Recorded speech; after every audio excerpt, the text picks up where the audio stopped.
ଅଜଡ଼ା ଗାଡ଼ି ଧକ୍କାରେ ବାଇକ୍ ଆରୋହୀ ଗୁରୁତର ପ୍ରତିପାଦରେ ଜାତୀୟ ରାଜପଥ ଅବରୋଧ। ଢେଙ୍କାନାଳ ଜିଲ୍ଲା କାମାକ୍ଷନଗର ଦେଇ ଯାଇଥିବା 53 ନମ୍ବର ଜାତୀୟ ରାଜପଥର ଆଳତୁମ ଛକଠାରେ ବିଳମ୍ବିତ ରାତ୍ରିରେ ଏକ ଗାଡ଼ି ଧକ୍କାରେ ବାଇକ୍ ଆରୋହୀ ଦମ୍ପତି ଗୁରୁତର ଭାବେ ଆହତ ହୋଇ ପ୍ରଥମେ ଉପଖଣ୍ଡ ଚିକିତ୍ସାଳୟ ଓ ପରେ ଜିଲ୍ଲା ମୁଖ୍ୟ ଚିକିତ୍ସାଳୟକୁ ସ୍ଥାନାନ୍ତର କରାଯାଇଛି। ଏହାର ପ୍ରତିପାଦରେ ବସ୍ତି ବାସିନ୍ଦାମାନେ ଜାତୀୟ ରାଜପଥକୁ ଅବରୋଧ କରିଥିଲେ। ଆଳତୁମା ଗ୍ରାମର ବଡ଼କିଲା ହରିଜନ ବସ୍ତିର ବିପ୍ର ପାତ୍ର ଓ ତାଙ୍କ ପତ୍ନୀ ମଞ୍ଜୁଲତା ଆଳତୁମା ଗ୍ରାମରୁ ଏକ ବାଇକ୍ରେ ବିଳମ୍ବିତ ରାତ୍ରିରେ ଘରକୁ ଫେରୁଥିଲେ। ଫେରିବା ବାଟରେ ଜାତୀୟ ରାଜପଥର ଆଳତୁମା ଛକଠାରେ ଏକ ଅଜଣା ଗାଡ଼ି ଧକ୍କାରେ ଆରୋହୀ ଦମ୍ପତି ଗୁରୁତର ଭାବେ ଆହତ ହୋଇ ପଡ଼ି ରହିଥିଲେ। ପଛରେ ଯାଉଥିବା ବସ୍ତିର କେତେକ ଯୁବକ ଉଭୟଙ୍କୁ ଏକ ଗାଡ଼ିରେ ଉପଖଣ୍ଡ ଚିକିତ୍ସାଳୟରେ ଭର୍ତ୍ତି କରି ରହିଥିଲେ।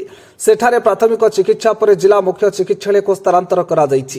ହେଲେ ବସ୍ତି ବାସିନ୍ଦା ବିଭିନ୍ନ ଦାବି ନେଇ ଜାତୀୟ ରାଜପଥକୁ ଅବରୋଧ କରିଥିଲେ। ଖବର ପାଇ କାମାକ୍ଷନଗର ଏସ୍ଡିପିଓ ଜ୍ଞାନରଞ୍ଜନ ମିଶ୍ର, ଥାନା ଅଧିକାରୀ ଆଶିଷ ଜେନା ଘଟଣାସ୍ଥଳରେ ପହଞ୍ଚି ଲୋକମାନଙ୍କୁ ବୁଝାସୁଝା କରିଥିଲେ ଏବଂ ପରେ ରାସ୍ତା ଅବରୋଧ ହଟିଥିଲା।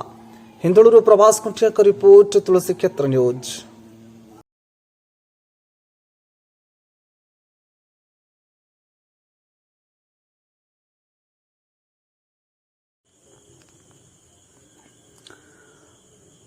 चारिदेश गोपाल यादव समाज पक्षर महासभा अनुष्ठित। ढेंकानाल जिला कामाक्षनगर ब्लॉक राय नरसिंहपुर कल्याण मंडप ठारे चारिदेश गोपाल यादव समाज पक्षर महासभा अनुष्ठित हो जाइछि। ए सभा 28 तारिख ठारू आरंभ हो 30 तारिख पर्यंत चालू रहिब। ए सभा अनुष्ठित होगा सहित प्रतिक्रिया से जहाँ कहते शुणी नियंतु। हिंदुलुरु प्रभास खुंटिया रिपोर्ट, तुलसी क्षेत्र न्यूज।